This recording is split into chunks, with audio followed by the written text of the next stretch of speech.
भागवत कथा रसिक महानुभाव, भक्तिमती देवियों, महाराज मनु और महारानी शत्रुपा की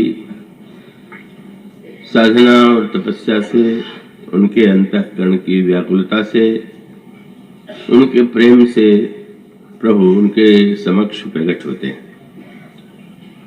प्रभु के साथ जनकनंदिनी सीता भी हैं। मनु की प्रार्थना प्रभु ने स्वीकार की। मनु वस्तुतः चाहते तो यही थे कि प्रभु मेरे पुत्र बने, पर उन्हें ऐसा लगा कि ये तो इस प्रकार का वाक्य प्रभु से कहना, ये तो बड़ी अशिष्टता है, अमर्यादा है। जो जगत पिता है उससे मैं कहूं कि तुम मेरे पुत्र बन जाओ, ये तो कितना अशोभन। इसलिए उन्होंने बड़ी चतुराई भरी भाषा का प्रयोग किया कि महाराज बस इतनी ही मेरी इच्छा है कि आपकी तरह कोई पुत्र मुझे मिल जाए। प्रभु समझ गए और उन्होंने यही कहा कि अब मैं ही तुम्हारा पुत्र बन जाऊंगा। फिर प्रभु की दृष्टि गई देवी शत्रुपा की ओर और प्रभु ने तब उनसे पूछा कि आप यह बतावें कि आपकी अभिलाषा क्या है। महाराजनी ने बड़ी चतुराई का परिचय दिया। उन्होंने कहा कि महाराज ने जो वरदान मांगा है वो मुझे भी प्रिय लगा। वो कह सकती थी कि मैं भी यही चाहती हूं कि अब मेरे पुत्र बने, पर उन्होंने कहा कि महाराज ने जो वर मांगा है वो मुझे बड़ा प्रिय लगा। तो इसका अभिप्राय है कि ये तो आपने उनको दिया और साथ साथ मैं भी उनकी अनुगामिनी हूं, तो मुझे तो सहज रूप से प्राप्त होगा ही। पर जब आप अपनी ओर से स्वयं ये कह रहे हो कि देवी आपको जो रुचिकर वो मांग लीजिए, तो प्रभु मैं आपसे कुछ वस्तुओं की याचना करता हूं।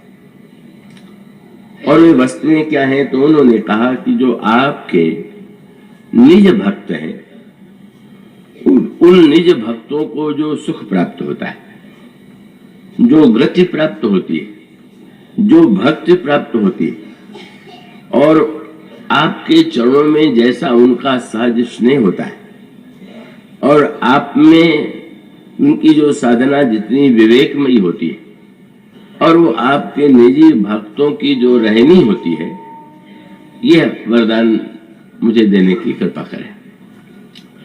प्रभु ने वरदान दिया और साथ साथ थोड़ा क्रम परिवर्तित कर दिया।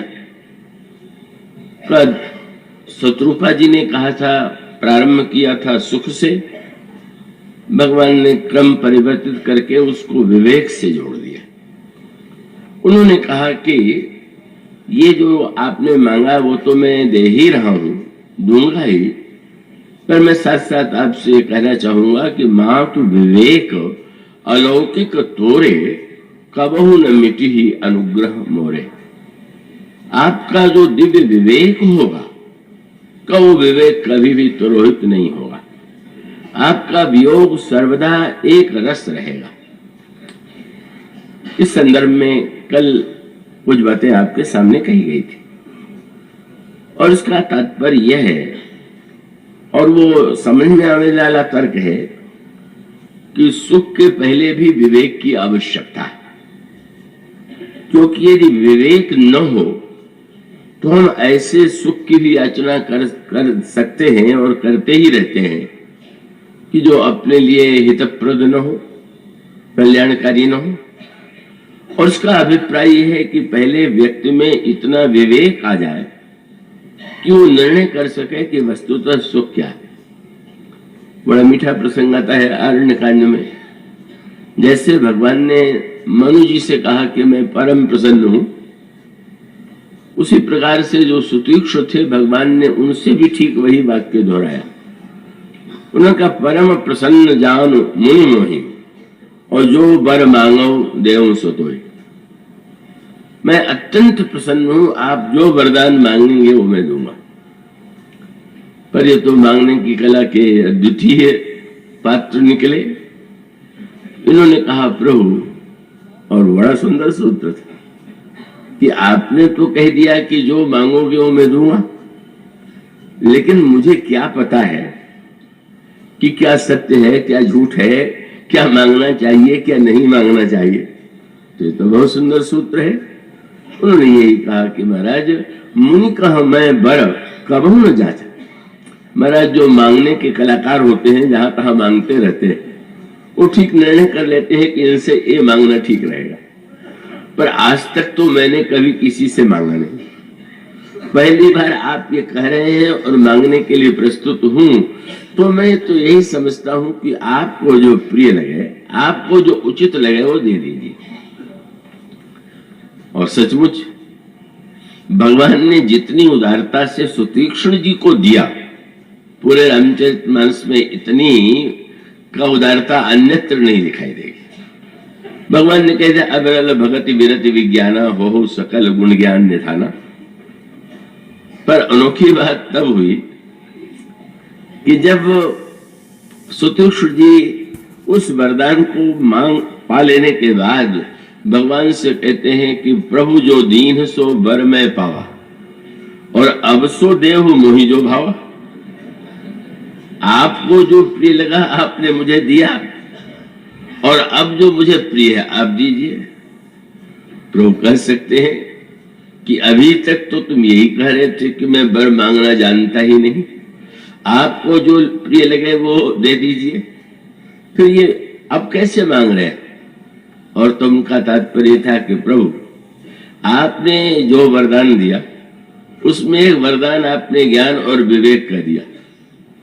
तो पहले तो विवेक था ही नहीं कि सही और गलत का निर्णय कर सकूं, पर अब आपने विवेक दे दिया, तो अब तो मुझे निर्णय करने की स्वतंत्रता दीजिए। तो उसका भी मूल सूत्र यही है कि जब मांगने वाला विवेक शून्य हो, अब रावण में या कुंभकर्ण में या मेघनाद में, ये रामायण के जो पात्र हैं उनकी तपस्या और साधना क्या साधारण है क्या? वो तो बड़े बड़े तपस्वियों के लिए भी वे साधन कठिन हैं जो रावण ने किया, जो कुंभकर्ण के द्वारा संपन्न हुआ। पर फिर वही प्रश्न था, और उनकी साधना से प्रसन्न होकर के भगवान शंकर भी सामने आ गए और ब्रह्मा भी प्रकट हो गए।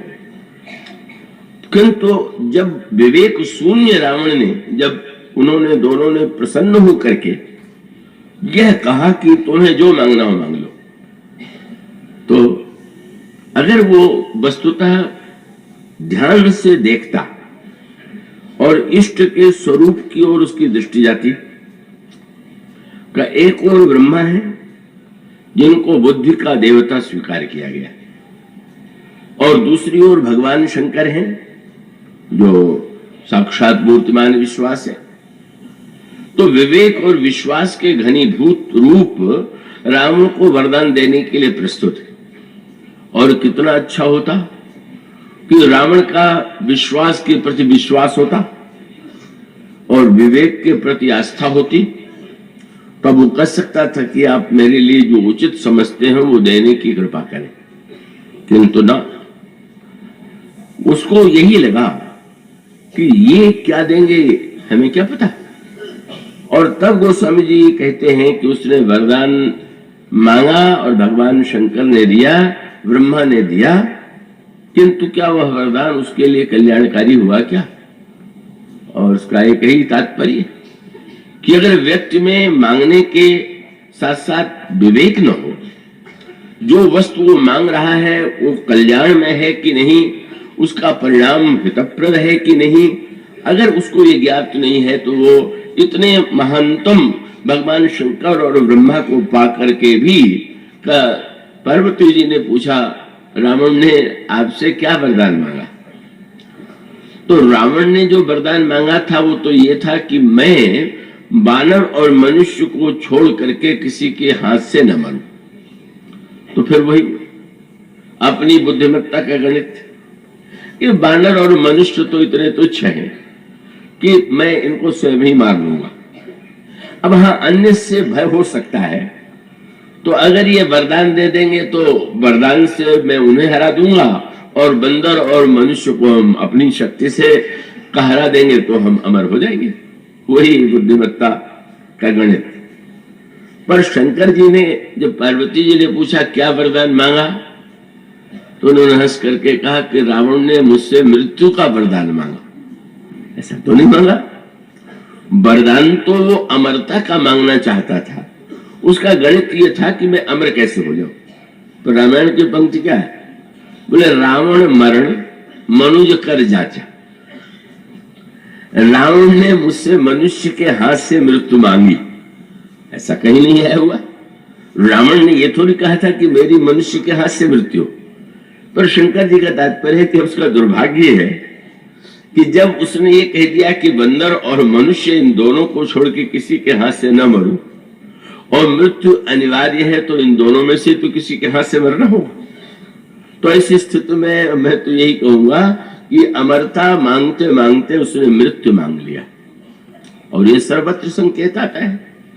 तो भगवान कृष्ण की लीला में भी क्या भगवान कृष्ण के समीप दुर्योधन नहीं पहुंच जाता?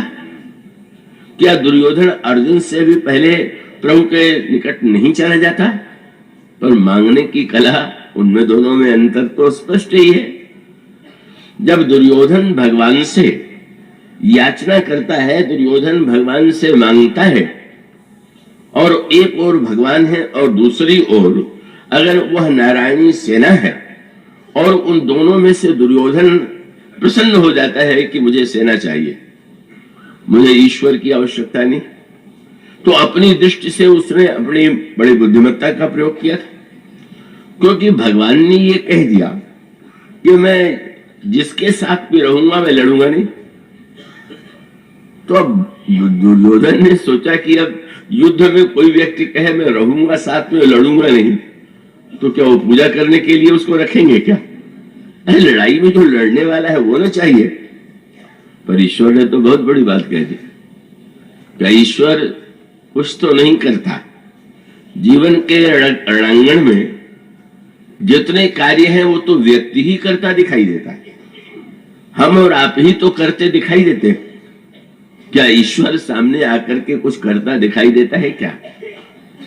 तात्विक सत्य यही है कि ईश्वर कभी भी दृश्य के रूप में उसका कथा का तथ्य है। ईश्वर यह बताना चाहता है कि तुम उस ईश्वर को चाहते हो क्या, कि जो कह रहा है कि मैं नहीं लड़ूंगा।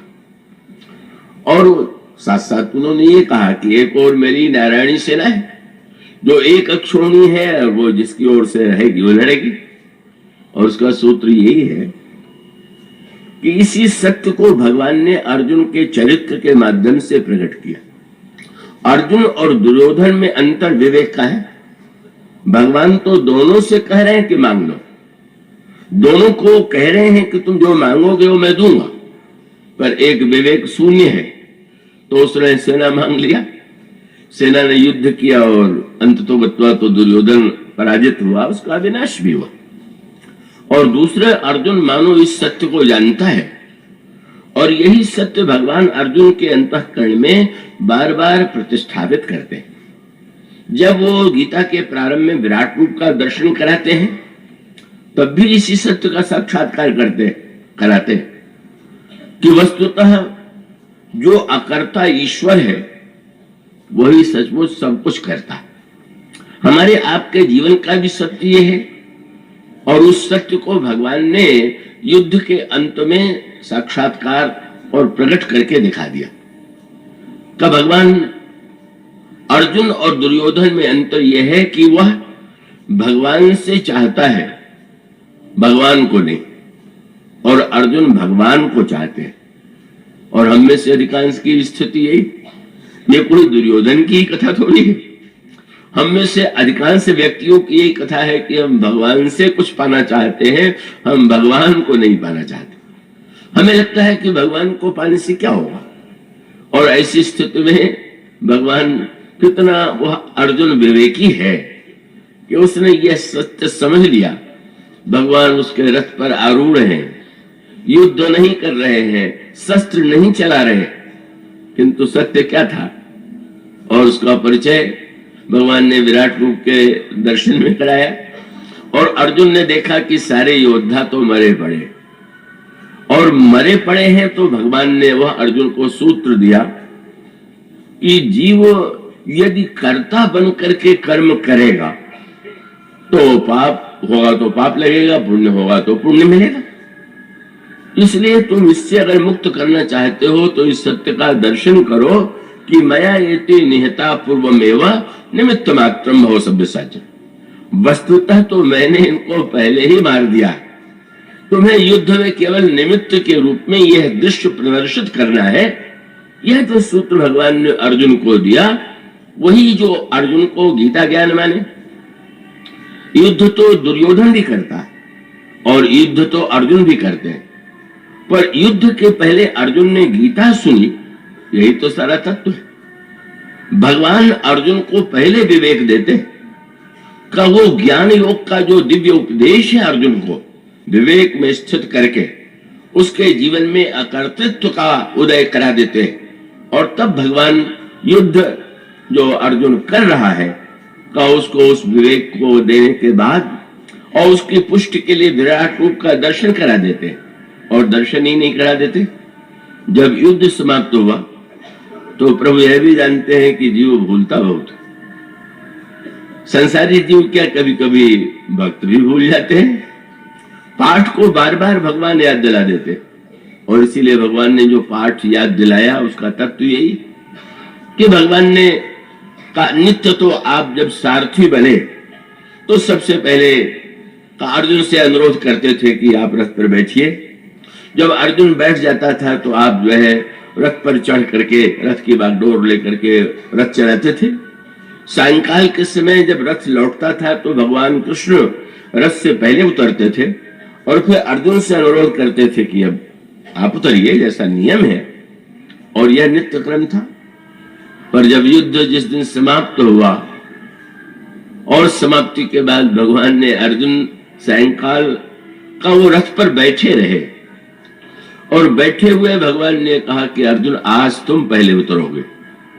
आश्चर्य तो हुआ, पर भगवान का भक्त है, भगवान आज्ञा दे रहे हैं तो उतर गया। और उतर जाने के बाद जब भगवान उतरने लगे तो अर्जुन ने आश्चर्य से देखा कि उनके रथ की ध्वजा पर जो हनुमान जी विराजमान थे वहां से अंतर्ध्यान हो गए, और अगले ही क्षण भगवान जो ही रथ से उतरे रथ जल करके भस्म हो गया। अर्जुन ने आश्चर्यचकित होकर के प्रभु से पूछा यह क्या हुआ? और तब भगवान ने यही कहा कि अर्जुन, तुम जब युद्ध में बाण चला रहे थे तो उधर के योद्धा भी तो बाण चला रहे थे, और तुम्हारा रथ अब तक जो बचा हुआ था इसलिए कि उन बाणों को मैंने निरर्थक कर दिया था। पर जब अब रथ युद्ध समाप्त हो गया और युद्ध समाप्त होने के पश्चात यह सत्य कि भगवान के उतरते ही हनुमान जी शंकरावतार हैं, एक और महाकाल की छाया थी, हनुमान जी विराजमान थे, दूसरे ईश्वर के प्रति शरणागति और समर्पण था। और भगवान उतर करके जब रथ भस्म होने का दृश्य दिखाते हैं तो उसका भी अर्जुन के विवेक को स्थिर करना क्या वो अर्जुन के लिए ही नहीं, हमारे आप सबके जीवन का सत्य है। ये शरीर ही रथ है और इस रथ के सारथी के रूप में अंतर्यामी ईश्वर बैठा हुआ, स्वयं वो कुछ नहीं करता। अंतर्यामी ईश्वर कुछ नहीं करता दिखाई देता, पर उस सत्य तो यही है कि जिस दिन वो रथ से उतर जाता है उस दिन तो सभी का शरीर भस्म, रथ भस्म हो जाता है। का ये जो सत्य है कि अंत में तो प्रत्येक कौन चला गया, आंख कान इंद्रिय सबके सब है, बस समझ लेना चाहिए कि वही जो सारथी था वो चला गया, और फिर ये जो रथ था जो रोग आदि से न जाने कब नष्ट हो गया होता वो सब हो जाता है। तो इसलिए भगवान ने जब शत्रुपा जी को वरदान दिया तो उन्होंने मानो क्रम में परिवर्तित कर दिया। मां विवेक पहले, मां तो विवेक अलौकिक तोरे, कबहु न मिटी अनुग्रह मोरे। और उसके बाद भगवान ने उसको और भी आप इस क्रम की दृष्टि से विचार करके देखें, ये जो सुख की परिभाषा है ये व्यक्ति के जीवन में क्रमशः बदलती जाती है। अब एक बच्चे का सुख, उसके हाथ में खिलौना दे दीजिए, बड़ा सुखी हो गया। उसको मिष्ठान खिला दीजिए, मिठाई खिला दीजिए, बड़ा सुखी हो गया। तो जब वो बच्चा है तो उसके लिए सुख खिलौने और मिठाई में है, और बड़ा होगा तो उसको सुख मिलेगा परीक्षा में पास होने में, और बड़ा होगा तो उसका सुख होगा विवाह में, और बड़ा होगा तो संपत्ति में, और आगे बढ़ेगा तो उसके जीवन में कीर्ति में सुख की कामना होगी। और इस तरह से सुख की परिभाषाएं बदलती जाएंगी। और आप इसको इस दृष्टि से विचार करके देखिए, ये जो 4 प्रकार के फल बताए गए हैं, उसके मूल में सूत्र क्या है? मैं आशा करता हूं आप सहजता से सुन रहे होंगे। अर्थ में सुख, काम में सुख, धर्म में सुख। इसके पीछे सूत्र क्या है? अर्थ माने संग्रह का सुख। मनुष्य अर्थ की राशि से प्रसन्न होता है कि मेरे पास इतना अर्थ है। अर्थ है तो चाहे वो स्वयं वो जीवन में उतने अर्थ का उपयोग न करे, पर उसको अर्थ के संग्रह से सुख होता है। और काम माने भोग का सुख। जब मनुष्य अर्थ के द्वारा भोगों को प्राप्त कर लेता है तो मानो काम का सुख माने भोग का सुख। और धर्म का सुख माने देने का सुख। संग्रह का सुख अर्थ है, भोग का सुख काम है, और दान का सुख धर्म है। तो ये तीनों सुख जो है मनुष्य के जीवन में क्रमिक रूप से इनका विकास होता है। और उसके बाद फिर ये जो चौथा सुख है, ये एक बड़े महत्व का सुख की परिभाषा के संदर्भ में है कि ये जो तीनों सुख हैं वो सापेक्ष। मान ये मिले तो सुखी होंगे, संग्रह होगा तो सुखी होंगे, भोग मिलेगा तो सुखी होंगे, दान देंगे तो सुखी होंगे। पर क्या कोई ऐसा सुख है क्या कि जिसमें इन तीनों के बिना भी व्यक्ति सुखी रह सके? और इसी को रामायण में निज शब्द से गोस्वामी जी व्याख्या करते हुए कहते हैं, निज सुख बिनु मन होई की थीरा, परस की होई विहीन समीरा। गोस्वामी जी कहते हैं जब तक व्यक्ति को निज सुख प्राप्त नहीं हो जाएगा तब तक कभी भी उसको शांति नहीं मिलेगी। निज सुख का अभिप्राय कि जो सुख दूसरों से उधार लेना है, पता नहीं कब देना बंद कर दे।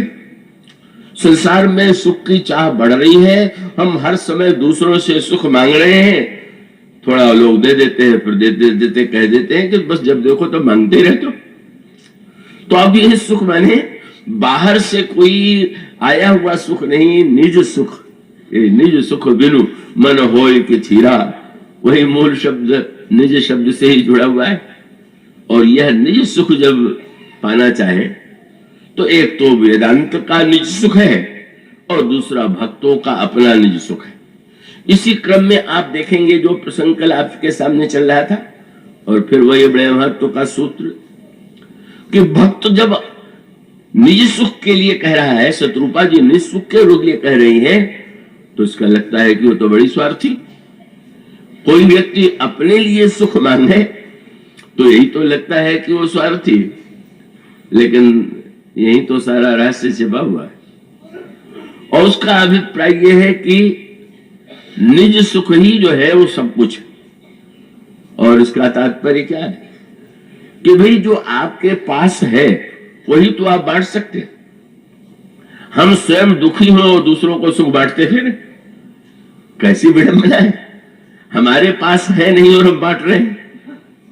तो इसलिए संसार में परोपकारियों की संख्या बढ़ी और स्वार्थी भी परोपकारी ही कराना चाहता है, क्योंकि वो जानता है कि परोपकारी का स्वांग करोगे तो अधिक मिलेगा, और नहीं तो लोग कहेंगे कि थोड़ा स्वार्थी। तो व्यक्ति जो है वस्तुतः परोपकारी बनता है। बड़ी परोपकार तो बहुत बड़ा गुण है, पर वो उपकार में आप जो है, जो वस्तु है, आप उसको छोड़ के कहां से देंगे? इसलिए रामायण का महत्वपूर्ण सुख है कि पहले अपने जीवन में सुख को पा लीजिए, आपका अपना सुख हो जाए, और उसके बाद आप दूसरों को बांटिए। और ये सूत्र आपको गहराई से विचार करके देखने पर मिलेगा। गोस्वामी जी से किसी ने पूछा, आप रामायण की रचना क्यों कर रहे हैं?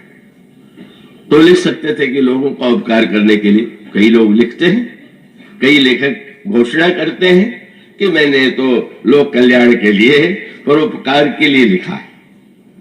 गोस्वामी जी ने कहा कि मैंने तो अपने सुख के लिए लिखा।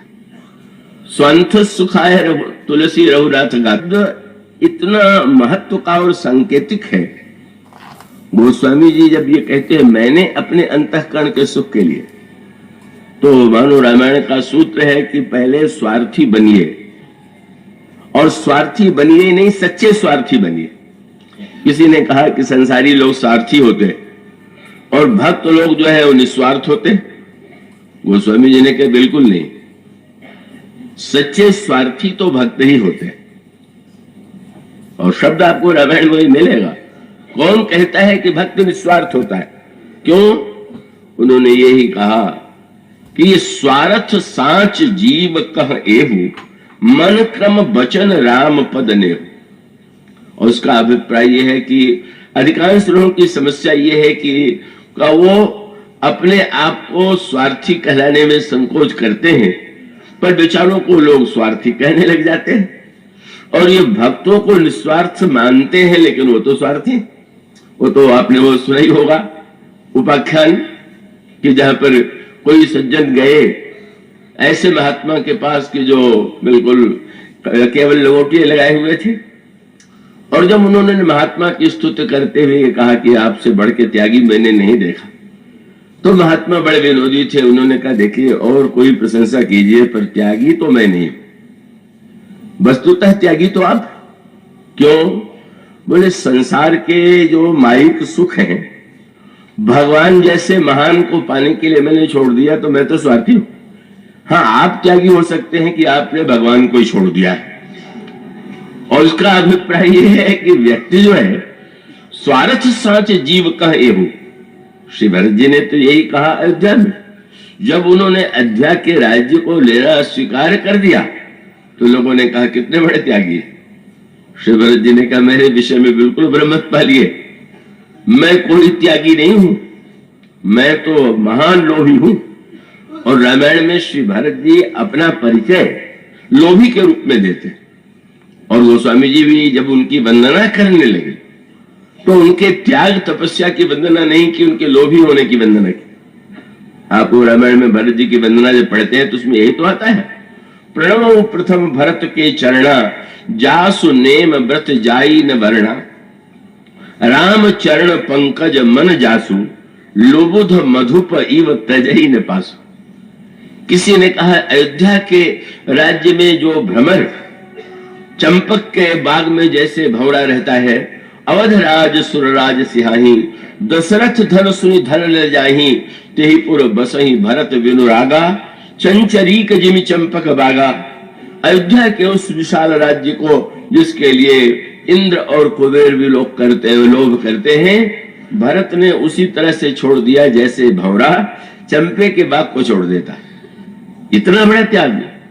गोस्वामी जी ने कहा यहां जो भंवरा त्यागी दिखाई दे रहा वो देख लो, चंपे के फूल का रस नहीं ले रहा, पर राम के चरण रस का पान करने वाला यह भंवरा। और श्री भरत ने कहा भी क्या आप मुझे त्यागी समझते हैं? आप समझ रहे हैं कि मैं अयोध्या का राज्य पद दे करके बड़ी वस्तु दे रहा हूं, और मैं जब छोड़ रहा हूं तो आप समझ रहे हैं कि मैं त्याग कर रहा हूं। बिल्कुल नहीं, आप दे रहे हैं छोटा पद और मुझे चाहिए बड़ा पद। किसी को राज्य मंत्री के लिए निमंत्रित किया जाए और नहीं कर दे, लगे कि बड़ा त्यागी है, मंत्री नहीं बनना चाहता, पर पता लगाने पर चला कि उसको असंतोष है कि उसको राज्य मंत्री क्यों बनाया जा रहा है, उसे तो पूर्ण मंत्री बनना। तो श्री भरत ने यही कहा, आपन दारुण दीनता सबहि कहूं समुझाए, देखे बिनु रघुवीर पद। मुझे भी पद चाहिए और वह भगवान राम का पद चाहिए। इसका अभिप्राय है कि स्वार्थी बनना अच्छा है। परमार्थी बनने में जो एक पाखंड या दंभ की संभावना है, क्योंकि अगर परोपकार की वृत्ति सचमुच वो भी आती है, पर परोपकार की वृत्ति अगर केवल प्रदर्शन के लिए है, केवल दंभ की वृत्ति से है, दिखावे के लिए है, गोस्वामी जी ने व्यंग्य कर दिया। उन्होंने कहा कलयुग में तो सारी परिभाषाएं बदल गई। और तब उन्होंने कह दिया कि रामायण में संत का लक्षण लिखा हुआ है, पर कलयुग में गोस्वामी जी ने यहां तक कह दिया कि सभी लोग किसे संत मानते? बोले मिथ्यारंभ दंभ रत जोई ताकह संत कहत सब कोई। जो झूठ बोल रहे हैं अत्यंत निपुण हो, जितना बड़ा दंभी हो, सभी लोग कहेंगे बड़े ऊंचे संत हैं। तो ये मानो हमारे जीवन का जो एक ऐसा विडंबनात्मक पक्ष है। भक्त तो संत कहता है मैं निस्वार्थ नहीं, तुलसीदास जी कहते हैं मैं तो ये जो रचना कर रहा हूं वो अपने अंतःकरण के सुख के लिए कर रहा हूं। लेकिन सर्वत्र सूत्र ये कि भरत का जो या हनुमान गोस्वामी जी का, इन लोगों का जो स्व है उस स्वार्थ में जितना बड़ा परमार्थ है उतना परमार्थ में दिखाई देने वाले व्यक्तियों में वैसा परमार्थ नहीं। और वह सूत्र आपको सर्वत्र मिलेगा। क्यों? भक्त चाहता है सुख, निरपेक्ष सुख चाहता है जिसमें किसी की कोई बंधन न हो कि यह सुख ऐसे मिलेगा। और वो सुख पा लेने के बाद वो बांटता है। क्यों बांटता है? संसार में जो सुख की सामग्री है उसमें बांटने में व्यक्ति को डर लगता है कि इतना बांटेंगे तो इतना कम हो जाएगा। पर ईश्वर का ये सुख ऐसा है, इसको कितना भी बांटिए कभी कम होता ही नहीं। क्यों? बोले पूर्ण का जो दान होगा वो श्लोक आपने सुना ही होगा, ओम पूर्णमदः पूर्णमिदं पूर्णात् पूर्णमुदच्यते पूर्णस्य पूर्णमादाय। अंत में बचा क्या? बोले पूर्णमेव अवशिष्यते। आपने वस्तु दिया 10 लाख में 5 लाख दे दिया तो 5 लाख बचा। पर पूर्ण ईश्वर को अगर दे दिया जाए तो आपके पास क्या बचेगा? बोले पूर्ण ईश्वर ही बचेगा। ये पूर्ण का गणित ही अनोखा है और इस पूर्ण के गणित को केवल भक्त ही समझ सकता है। इसलिए भक्त का जो स्वसुख है वो सबके लिए परम कल्याण का हेतु बन जाता है। और यही तो कौशल्याम्बा के चरित्र के संदर्भ में आपके सामने प्रस्तुत किया गया। कौशल्याम्बा शत्रुपा जी ने कहा था कि जो भक्तों को सुख मिलता है वो सुख दीजिए, और भगवान ने पहले विवेक दिया। और विवेक का स्वरूप यही था, क्योंकि ये स्पष्ट कर दूं मैं कि पति पत्नी में यहां मतभेद था, थोड़ी भिन्नता थी। जब शत्रुपा जी ने वरदान मांगा तो लगा महाराज मनु को कि इन्होंने तो मेरे वरदान में भाग ले ही लिया, अब प्रभु इनको दे रहे हैं तो कहीं मुझे भी तो नहीं दे देंगे। तो विवेक शब्द से दशरथ जी इतना घबराते हैं। एक विचित्र सा दृश्य आपको मिले। जब शत्रुपा जी वरदान मांग चुकी तो महाराज मनु ने कहा महाराज मुझे कुछ और कहना है। क्या कहना है? कहना यह है कि आप इनको विवेक दीजिएगा, मुझे मत दीजिएगा। क्यों? बोले मैं ये चाहता हूं, विवेक का अर्थ है कि आपको जान लें कि मैं आप ईश्वर है। आपके ईश्वर होने का निरंतर ज्ञान बना रहे, यही तो विवेक। तो इनको दे दीजिए, पर मुझे कभी भी याद न दिलाइएगा कि आप ईश्वर है। मैं केवल आपको अपना बेटा समझूं। प्रभु ने मुस्कुरा करके देखा, तो तुम ब्रह्म को पुत्र मानोगे तो लोग क्या कहेंगे? और तब उन्होंने स्पष्ट कह दिया, सुत विषयी तव पद रति हो मुनि बड़ मूढ़ कहे के हो। मूर्ख नहीं, हमको चाहे कोई महामूर्ख कह दे, पर मैं आपके ईश्वरत्व का विवेक नहीं चाहता। बड़ा विचित्र विरोधाभास, पर आप गहराई से विचार करके देखिए। इसको गोस्वामी जी ने साधना के संदर्भ में बड़ा एक अद्भुत रूप दिया है। जब साधन के लिए दोनों मनु और शत्रुपा चले तो गोस्वामी जी से पूछा गया कि इन दोनों को देख के क्या लग रहा है? तो गोस्वामी जी ने कहा, पंथ जात सोहहि मति धीरा और ज्ञान भगत जनु धरे शरीरा।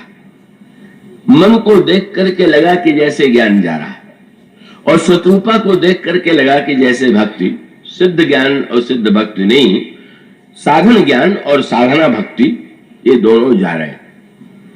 पर अनोखी बात हो गई, वरदान में उल्टी बात हो गई।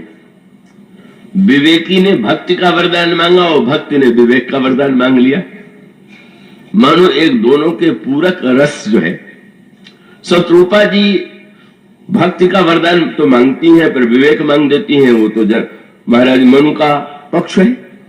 और जब महाराज मनु ने ये कह दिया कि मैं केवल आपको पुत्र, मुझे नहीं चाहिए आपके इस स्वत्व का विवेक, तो बस यूं कह लिए, यूं समझ लें कि भाई अगर रस और तत्व ये दो शब्द है, तो रस और तत्व जो है उन दोनों का अपना महत्व है।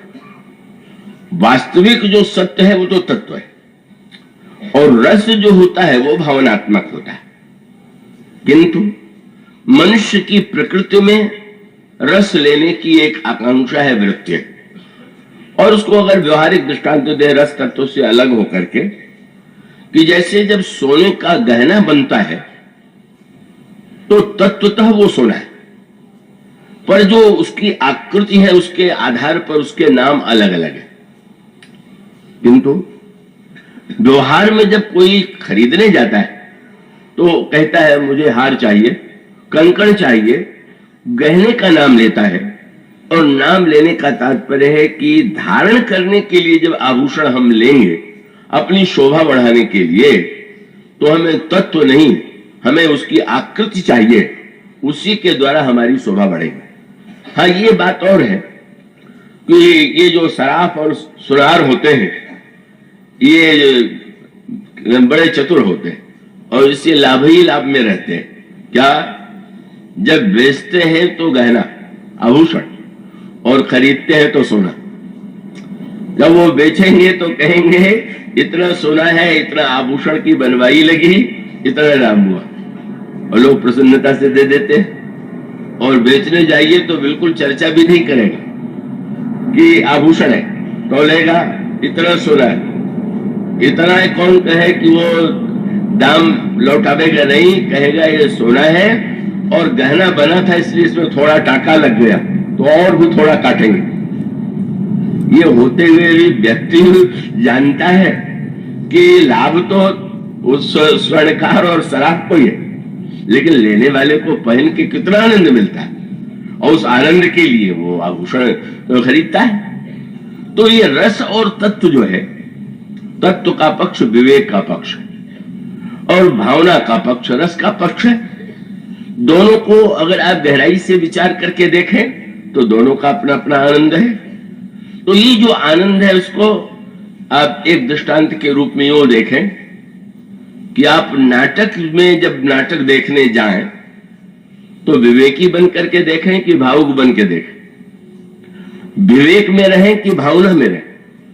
और इसका सीधा सा तात्पर्य है कि अगर आप बहुत बुद्धिमान बन करके नाटक देखने बैठे और हर क्षण कहते रहे कि अरे सब तो नाटक है, ये तो फलाना ये बन गया है, कितना झूठा है, हरिश्चंद्र बना हुआ दिखाई दे रहा, कितना ही है कि ऐसा दिखाई दे रहा है, तो आप 3 घंटे अपना भी समय नष्ट करेंगे और बगल वाला भी कहेगा कि क्या सारा रस को नष्ट किए दे रहा है। तो जब आप नाटक का रस लेंगे तब तो भावुक बन के ही ले सकते हैं। क्या भूल जाएं कि ये जो है का कोई अभिनेता बोल रहा है।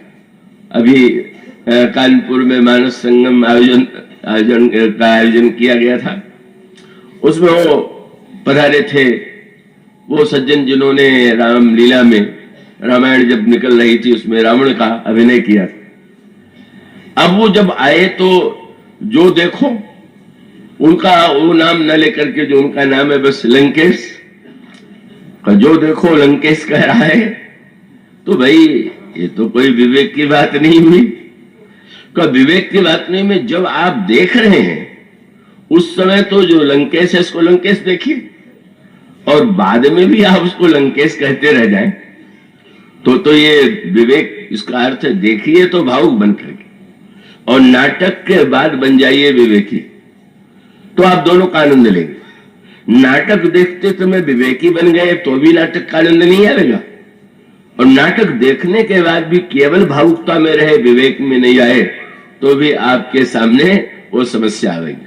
इन दो मुझे स्मरण आता है, एक स्थान पर मैं गया था और वहां पर के जो सज्जन थे प्रधान, उन्होंने कहा कि मीरा नृत्य नाटिका हमारे विद्यालय की बालिकाओं ने तैयार किया है, बड़ा सुंदर, देखना चाहेंगे?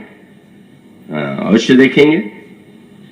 जब वो दिखाने लगे तो मीरा का भावपूर्ण दृश्य चल रहा था।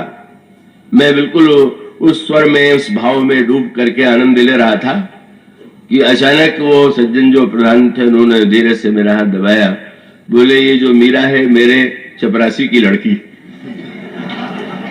अब मैंने कैसे, हमने कहा भाई, मुझे आश्चर्य हुआ कि यही समय था बताने का कि वो तो इतने देखा कि बड़े भावुक हो रहे हैं, तो ये दिखाना चाहते थे कि मेरे चपरासी की लड़की ने कितनी सफलता से उन्नति किया। तो उस लड़की ने उन्नति की होगी, पर मेरे नाटक का रस तो उन्होंने सत्यानाश कर दिया। तो इसका अभिप्राय यह है कि भाई तन्मयता के लिए आवश्यक है। तो दशरथ जी का पक्ष वही है कि आप जो मैं पुत्र आपको बनाऊंगा, और पुत्र बनने के बाद भी अब आपको मैं यही समझता रहा हूं कि ये तो ईश्वर है, ये तो ईश्वर है। तो महाराज वो तो पुत्र जैसा वात्सल्य, पुत्र जैसा प्यार, पुत्र जैसी आप और हमारे बीच में वो कैसे अपनत्व होगा। इसलिए मुझे नहीं चाहिए विवेक, मुझे तो केवल अशुद्ध आपको भावना, मैं भक्त के रूप में मैं चाहता हूं कि आप मेरे पुत्र बने, और पुत्र बनने के बाद भी मैं जीवन भर आपको पुत्र ही समझता हूं। और भगवान उन दोनों को स्वीकार कर लेते हैं। यदि कल के प्रसंग को यदि आप नहीं भूले होंगे तो अंत में भगवान को का वो देना पड़ा कि महाराज श्री दशरथ को भी विवेक, भले ही उन्होंने न चाहा हो, पर जब नाटक समाप्त हुआ तो भगवान ने उनको विवेक दे ही दिया कि नहीं ठीक है, नाटक का आनंद लेने के लिए तो विवेक की ही आवश्यकता नहीं, और आपने पूर्ण रस लिया। और यही अंतर है। महाराज दशरथ यदि श्री राम के वियोग में प्राण का परित्याग कर देते और महाराज महारानी कौशल्या परित्याग नहीं करती, तो उसके मूल में तो एक ही तत्व है। कौशल्या जी का जो विवेक है स्थिर है, और महाराज श्री दशरथ ने तो श्री राम को कभी ईश्वर माना ही नहीं, और भगवान राम ने कभी भी उनको ईश्वरत्व बताने और दिखाने की चेष्टा नहीं।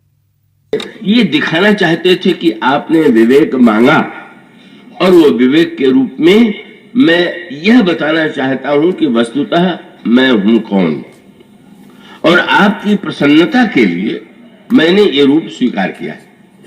इस सत्य का विवेक कराने के लिए भगवान ने जब दर्शन कराया तो शत्रुपा जी फिर विचार करने लगे।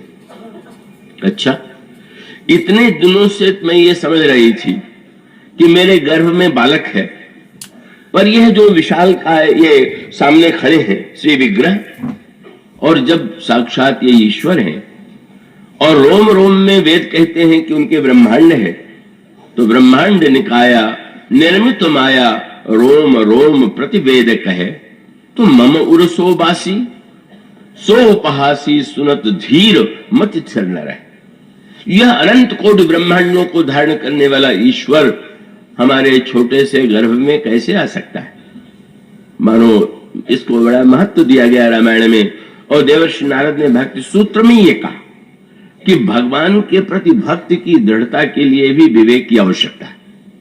जैसे जो भूमि होती है वो रसमयी, या जल जो है वो रसमय, भूमि शुष्क है, लेकिन उस शुष्क भूमि के ऊपर ही तो जल टिका हुआ। तो गोस्वामी जी का सूत्र यह है कि भगवान जो है विवेक, और इसका अभिप्राय है कि अगर हम श्री राम को या भगवान कृष्ण को एक मनुष्य के रूप में देखें, केवल एक व्यक्ति के रूप में देखें, तो आनंद आ सकता है, पर आनंद आने के साथ साथ हमारे अंतःकरण में विपरीत बुद्धि भी आ सकती है, आती है। भगवान राम के चरित्र में जितनी नहीं आती, भगवान के कृष्ण में के चरित्र में तो पग पग पर वो समस्या आती है। इसलिए भगवान वेद व्यास ने कि जितनी बार भगवान शब्द को दोहराया है, और इसी प्रकार से जब गीता में भगवान वेद व्यास लिखते हैं तो कृष्ण उवाच नहीं कहते, भगवान उवाच, भगवान बोले। तो भगवान बोले कहने का अभिप्राय यह है कि जब तक हम ये ध्यान नहीं रखेंगे कि ये साक्षात ईश्वर बोल रहा है, तब तो हमारे जीवन में कितना अनर्थ हो सकता है का उसका परिचय मिला था। जब महाभारत दूरदर्शन पर आया तो दूरदर्शन पर पत्रकार तो वहां गए, जिसने दुर्योधन का पाठ किया था उससे मिले। आपको अपने अभिनय से संतोष है? संतोष है? पत्रकार थोड़ा और प्रश्न करते हैं, पूछ दिया कि आपकी दृष्टि में महाभारत का सर्वश्रेष्ठ पात्र कौन है? उस अभिनेता ने कहा दुर्योधन। पत्रकार ने सुना तो फिर एक प्रश्न और भी छोड़ दिया, सबसे बुरा पात्र कौन है? कहा कृष्ण से बढ़ के कोई बुरा पात्र नहीं। उसका अभिप्राय क्या? क्यों? तो दुर्योधन नाटक में क्या बना, जीवन में भी दुर्योधन ही बन गया। दुर्योधन इसीलिए तो भगवान कृष्ण से प्रेम नहीं कर पाया कि वो भगवान के रूप में उन्हें नहीं देखता। एक मनुष्य है जो मायावी है, छली है, कपटी है, वो इस दृष्टि से वो देखता है। तो अगर भगवान का विवेक ये ईश्वर है, यह विवेक जीवन में दुर्योधन के आ जाता तो वो धन्य हो जाता। भगवान ने जब विराट रूप का दर्शन कराया तो कितनी बड़ी कृपा दुर्योधन पर की, पर वो तो और उसको देख करके घबराया भी, पसीने भी छूट गए। पर अर्जुन कर्ण से उसने यही कहा कि इंद्रजाली बड़ा जादूगर है, क्या चक्कर में डालता है। इसलिए भगवान वेद व्यास बार बार का महाराष्ट्र करने लगे तो ये कह सकते हैं कि श्री कृष्ण चंद्र ने रास लीला की। तुरंत उन्होंने पहला शब्द ही से प्रारंभ किया, भगवान अपिता रात्रि, भगवान ने। और इसका अर्थ है कि जब हम इन लीलाओं पर विचार करें भगवान कृष्ण के चरित्र में, तो एक क्षण के लिए भी भगवान शब्द न भूलिए। भगवान राम के चरित्र में आप कुछ देर भूल भी सकते हैं, उतनी समस्या वहां नहीं है, लेकिन इतना होते हुए भी अगर विवेक के रहित होंगे तो उसका परिणाम ये होगा कि उनका चरित्र भी हमारे लिए आलोचना का विषय होगा, गुण दोष दर्शन का विषय होगा, वो आराध्य नहीं होगा। आराधक के रूप में हम उनको, उनके उस आदर्श को और उनके द्वारा जो प्राप्त होने वाली है कृपा, उसको पाने में असमर्थ रहेंगे। इसलिए यह विवेक रामायण में बार बार संकेत किया गया। जो भक्त विवेक नहीं भी चाहते हैं, मनु जी ने नहीं चाहा, वो भले ही दशरथ जी के समय तक उन्होंने नहीं दिया, पर अंत में दिया। और भुसुंडी हमारे, ये तो विवेक को बिल्कुल स्वीकार ही नहीं करना चाहते। इसलिए तो जहां भर मुनियों के पास गए और मुनियों ने से इन्होंने कहा कि मैं भगवान का दर्शन पाना चाहता हूं, मुनियों ने इनको विवेक देने की चेष्टा की, ज्ञान देने की चेष्टा की, और ये कहा कि उस ईश्वर में और तुम में रंच मात्र कोई भेद नहीं है, उसका दर्शन क्या होगा? वो तो दृष्टि स्वयं अपने ही अंतःकरण में विराजमान है, वो तुमसे अभिन्न है। पर भावुक भुसुंडी जी को ये कुछ स्वीकार नहीं था, बिल्कुल मानने के लिए प्रस्तुत नहीं, और नहीं प्रस्तुत है तो वो भी एक पक्ष है। इसका अर्थ है कि उन्होंने जो तर्क किया वो तर्क अपने स्थान पर महत्वपूर्ण था। उन्होंने यही कहा कि महाराज आप बिल्कुल ठीक कहते होंगे, पर जो हमारे नेत्रों की मांग है पहले पूरी कीजिए। भज लोचन विलो की अवधेसा और तब सुनी हम निर्गुणोपदेश। पहले नेत्रों से हम भर लोचन श्री राम का दर्शन कर ले, फिर स्थान बचेगा तो कान से सुनेंगे भी। गोपियों का वही तो वाक्य है जहां पर वो कहती हैं उद्धव जी का उपदेश सुन करके रखें कहां। उपदेश तो बहुत अच्छा है, लेकिन ना ही न रहो मन में ठो। मेरे मन में कोई स्थान हो तो न मैं आपका उपदेश रखूं। तो ऐसी स्थिति में भुसुंडी जी ने यही कह दिया कि महाराज पहले मुझे श्री राम का रूप चाहिए, उसके बाद आपका निर्गुण उपदेश में सुनूंगा। और तब और सुंदर दृष्टांत दिया। महाराज किसी समुद्र के या नदी के किनारे खड़े होकर के कोई मछलियों को उपदेश देने लगे, क्या एक जगह पड़ी पड़ी का अपना जीवन खो रही हो, जरा कलकत्ते की सड़कों पर तो चलो, देखो क्या क्या दृश्य दिखाई देगा, क्या उसके लिए संभव है? उन्होंने कहा राम भगति जल मम मन मीना कि मैं बिलगाई मुनि से प्रवीणा। भगवान की भक्ति के जल में मैं मछली की तरह। तो महाराज ये मछली क्या करे? अंत तो गत्वा विजय हुई, उनको सगुण साकार भक्ति मिली, और मिलने के बाद वो भगवान राम को सर्वत्र नहीं देखते। लिखा हुआ है कि जब भगवान अवतार लेते हैं तो उस समय वो अपने आश्रम से चल करके आते हैं और 5 वर्ष तक भगवान की इस बाल लीला में भाग लेते हैं और 5 वर्ष लीला में भाग लेने के बाद तब वो प्रस्थान करते हैं। तब फिर वही सूत्र है, भगवान को ये लगा कि भले ही ये विवेक से निरंतर भागता रहता है, लेकिन भगवान तो वसुंधरा जी को निरंतर प्रसाद दिया ही करते थे। पर वह दृश्य अब जब आप पढ़ते हैं, और वो पढ़ने का अभिप्राय ये है कि भगवान को कौशल्या अम्मा ने बड़ा सरस मालपुआ लाके दिया, तो भक्ति है वो, तो भक्ति का रस तो बड़ा मीठा होता ही है। और वसुंधरा जी प्रसन्न हो गए क्योंकि वो प्रसाद उनको नित्य मिला करता था।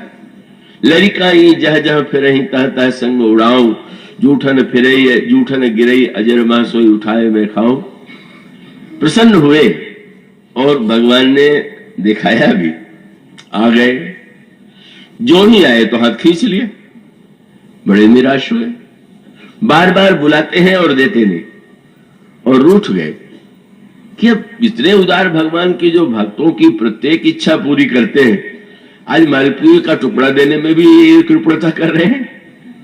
पर भगवान का अभिप्राय था कि आज मालपुआ नहीं खिलाएंगे, आज तुम्हें और कुछ खिलाएंगे। यही है, पहले भगवान भक्त जो मांगता है उसे देते हैं, और बाद में भगवान कहते हैं कि अब तुमने जो मांगा मैंने दिया, अब मैं जो दे रहा हूं वो भी तो तुम लेके देखो, उसको भी तो चखो। इसीलिए पहले भक्त अपना सुख भगवान से मांगता है, और बाद में भगवान का ही जो सुख है वही उसका परम सुख बन जाता है। यही साधना के क्रम का विकास है। और इसलिए आप वहां पर भी वही चाहते हैं कि भगवान ने खेल खेल में उनको वह विवेक दिया जिससे वो सुनने को भी एकदम तैयार नहीं थे। भागे और भगवान पकड़ने के लिए भुजा दौड़ाते, ब्रह्मांड में जहां जाते हैं वहां भगवान की भुजा। क्या इसका अभिप्राय था कि तुम एक देश में मुझसे खेलो, पर यह मत भूलो कि मैं सर्वत्र व्यापक हूं, ज्ञान दे रहे थे। और इसी प्रकार से जब वो सर्वत्र से व्याकुल होकर के दौड़ करके आए, भगवान ने मुख में डाल लिया, तो भगवान मानो उनको शिक्षा दे रहे थे। एक ही दिन में वेदांत के ज्ञान के सारी कक्षाएं उन्होंने पूरी करा दी। एक देशीय मानने वाले को सर्वत्र दर्शन अपनी भुजा के करा दिया। पर उसके बाद जब भगवान को मुख में ले लिया, तो फिर प्रश्न आया कि भगवान ने मुख में क्यों लिया। पहला पाठ तो यह था कि मैं सर्वत्र हूं, सारे विश्व में हूं, सारे ब्रह्मांड में हूं। पर मुख में लेने के बाद भगवान ये बताना चाहते थे कि ये तो पहली कक्षा है कि मैं सर्वत्र हूं, सारे ब्रह्मांड में हूं। सत्य तो यह है कि सारा ब्रह्मांड मुझ में, क्योंकि मैं ब्रह्मांड में होऊंगा तो जितना बड़ा ब्रह्मांड होगा उतने बड़ा तो मैं रहूंगा। पर यह ब्रह्मांड भी, और उसके पश्चात भगवान ने एक ही क्षण में उनको समस्त अनंत ब्रह्मांडों का अपने उदर में साक्षात्कार कराया।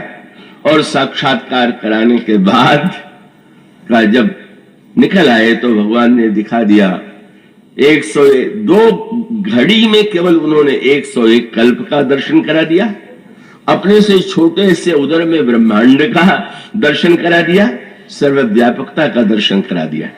और तब मानो विवेक जो भक्त भागता था, भगवान का अभिप्राय था ये तुम ले लो, इसको मत भूलो। और फिर उसके बाद आनंद क्या है, भगवान से काकभूषण जी ने पूछ दिया कि महाराज आप अलग अलग प्रसंगों में कभी किसी को प्रिय बता देते, कभी किसी को प्रिय बता देते, कभी तो आप कह देते हैं भरत सरिस प्रिय को जग माही, संसार में भरत के समान कोई प्रिय है ही नहीं। और कभी जब आप बंदरों से गुरु वशिष्ठ का परिचय कराते हैं तो कह देते हैं कि मम हित लागी जनमे न हारे भरतों तेनु अधिक प्यारे।